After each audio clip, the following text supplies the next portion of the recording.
पुराने समय की बात है। रामनगर नाम का एक गांव था। उस गांव के पास एक घना जंगल था जिसमें राजू नाम का तांत्रिक रहता था। उस तांत्रिक को अपनी तंत्र विद्या पर बहुत ज्यादा घमंड था कि वह जिसे चाहे उसे अपने वश में कर सकता है और जिसे चाहे उसे मार सकता है।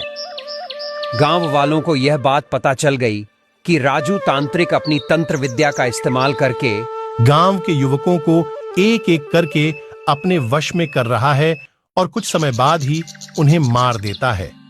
एक दिन रात के समय में गांव के लोगों ने एक टोली बनाई और उस तांत्रिक को मारने के लिए उसके घर की ओर चल दिए। जैसे ही वह सभी लोग उस तांत्रिक के पास पहुंचते हैं तो तांत्रिक उस समय अपनी तंत्र विद्या में लीन होता है और तभी गांव के लोग उसे मिलकर उसकी कुर्ती से बांध देते हैं और आग लगा देते हैं। वह तांत्रिक वहां उसी कुर्सी पर तड़प तड़प के मर जाता है। गांव वाले सोचते हैं कि अब उन्हें इस तांत्रिक से हमेशा के लिए छुटकारा मिल गया। 4-5 साल तो बहुत अच्छे से निकल जाते हैं और गांव में भी सुख शांति का माहौल रहता है। तभी वहां शहर से 4 लड़के आते हैं और वह सोचते हैं कि क्यों ना आज रात जंगल में बिताई जाए। लड़के घूमते घूमते उस तांत्रिक के इलाके तक पहुंच जाते हैं। वहां वो लोग देखते हैं कि मकड़ी के जाले लगे हुए हैं। गीदड़ वहां भैंसे के मांस को खा रहे हैं। उनमें से एक लड़के का पैर उस कुर्सी से टकराता है और वह देखता है कि यह कुर्सी में कुछ अजीब है। बिना कुछ सोचे समझे वह लड़का उस कुर्सी पर बैठ जाता है और उस लड़के में उस तांत्रिक की आत्मा आ जाती है। आत्मा के आते ही लड़का जोर जोर से चिल्लाता है, अब होगा मेरा इंतकाम पूरा। अब मैं इस पूरे गांव को जलाकर नष्ट कर दूंगा। बाकी के 3 लड़के इस दृश्य को देखते हैं और वापस गांव की ओर भागते हैं और गांव के सरपंच को यह सारी बात बताते हैं। सरपंच गुस्से में आकर उन लड़कों की डंडे से पिटाई कर देता है।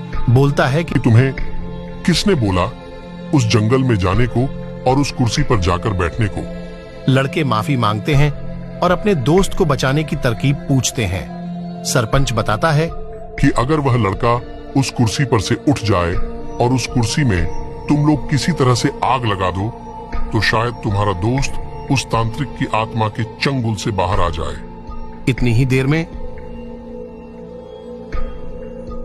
वह लड़का तांत्रिक की कुर्सी के साथ उड़ता हुआ गांव में आ जाता है।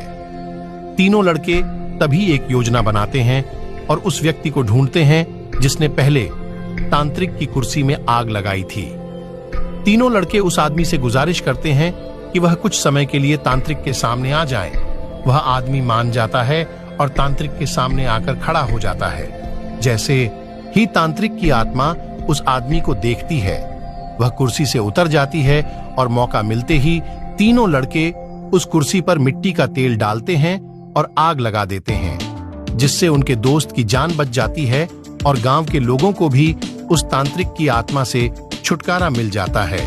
इस कहानी से सीख, दोस्तों, हमें अपनी विद्या का सही उपयोग करना चाहिए। कोई भी ऐसा काम नहीं करना चाहिए जिससे दूसरों को हानि हो।